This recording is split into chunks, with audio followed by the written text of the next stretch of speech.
Alright everyone, welcome back to another video. Last time we left off with the Yanks invade Karama Islands, but we're now on to the British break loose. March 27th, 1945. Surge out of Rhine Bridgehead.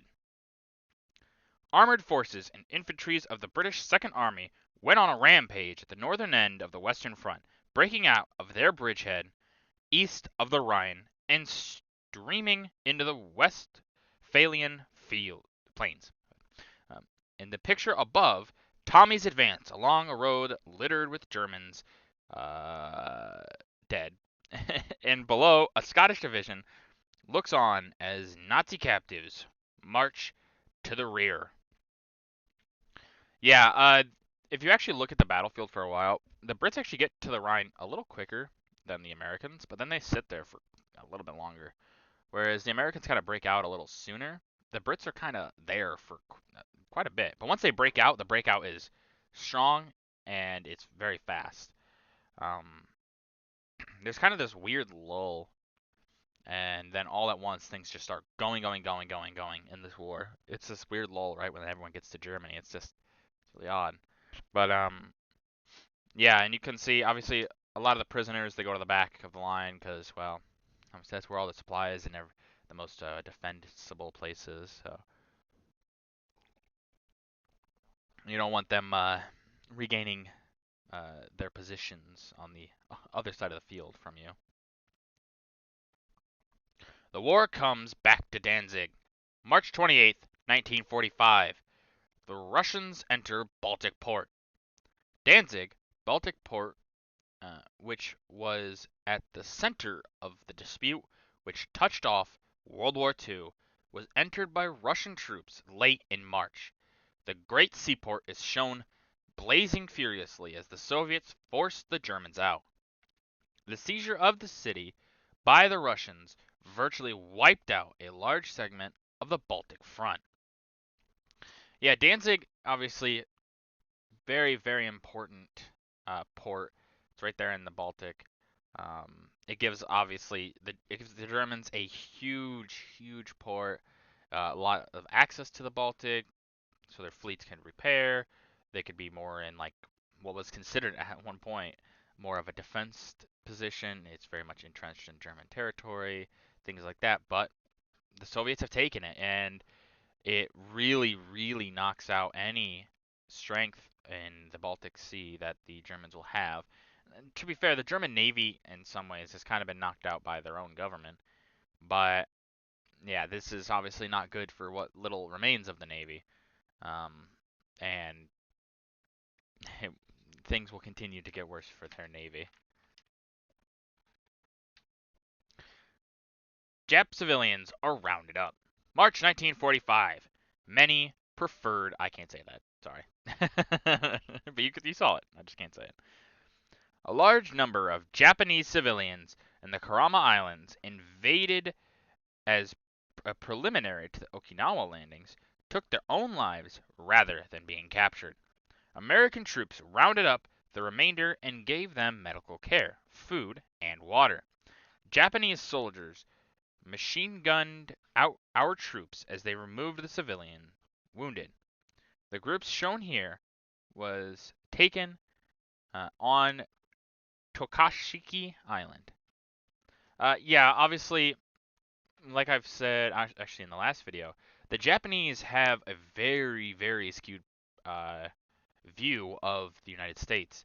The civilians have been told constantly that if you are captured, we will torture you, we will eat you, we will do all these horrible things. So a lot of them will prefer to take themselves out because in their ways, or in their eyes, it's safer. And if you were them, you would probably think the same thing. Propaganda is quite the powerful thing, and you will believe it because why wouldn't you? A lot of these people have never met an American. They have no idea what an American is like.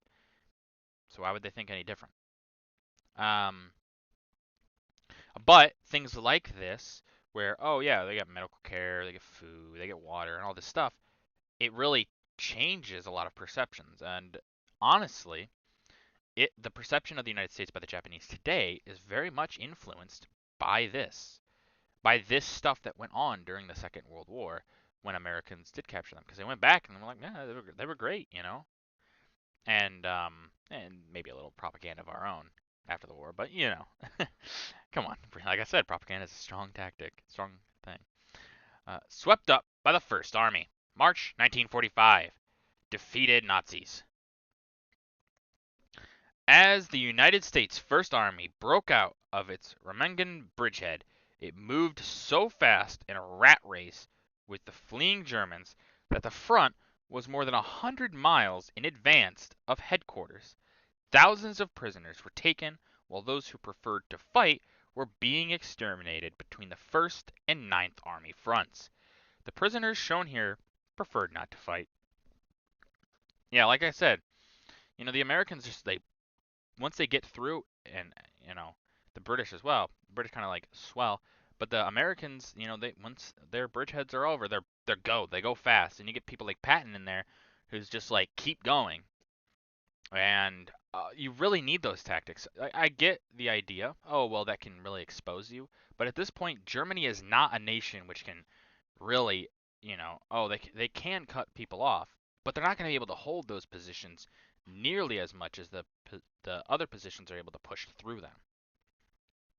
And it really, like at this point, you could make these big sweeping moves once you get them that the Germans can't really stop you. They do have a force, a decent sized force, but they don't have the supplies, the resources, anything really to really hold a lot of big encirclements if they were to happen.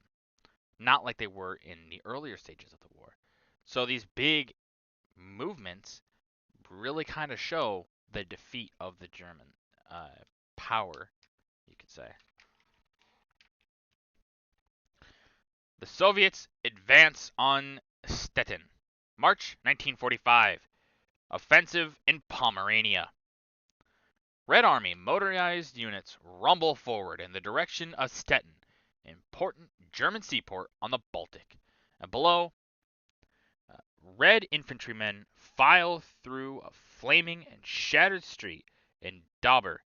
In March, three great prongs of the Russian offensive were stabbing towards the Baltic in the north, Kustrin and Frankfurt in the center, and Cottbus to the south.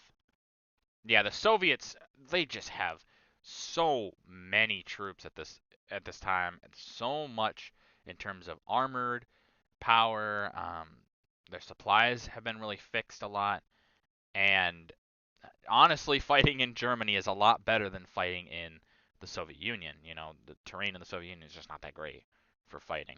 But once you have this, the Soviets, they have these huge prong attacks, and you really can see why a lot of their generals after the war, they kind of get taken out somewhat. But uh, especially the big ones, why they become so important. Like think about this attack and the massive destruction happening on the Germans by the Soviet forces. It's kind of crazy, really, to think just not that long ago the Soviets were on the back foot, and a lot of people thought they were going to lose at one point. But they swing back, and they swing back hard.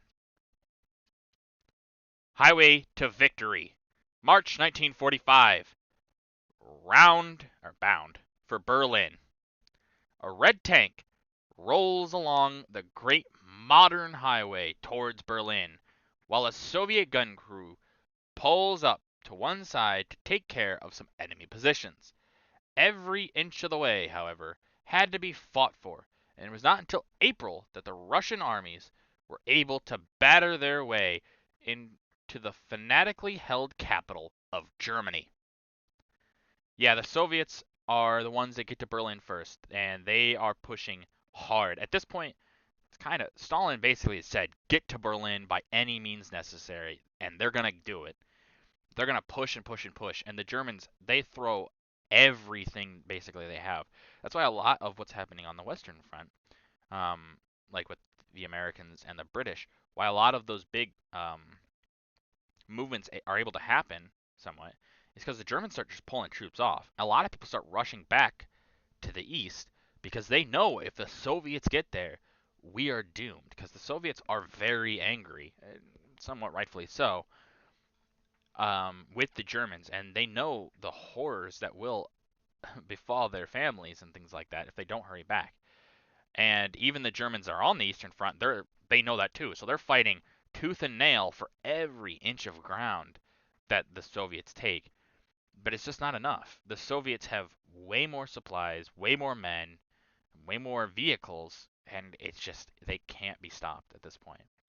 Yeah, they can be slowed down a little with as much as they're throwing at them, but and once they get to Berlin, you'll see they've got men, eh, very old men and very young boys fighting to stop the Soviets at any means necessary, and it's just not enough. But that's gonna do it for this video. If you guys liked the video, leave a like. If you have something I could improve on, please leave a comment. It always is a great help. And if you can, please subscribe. It helps with the channel a lot. Thank you.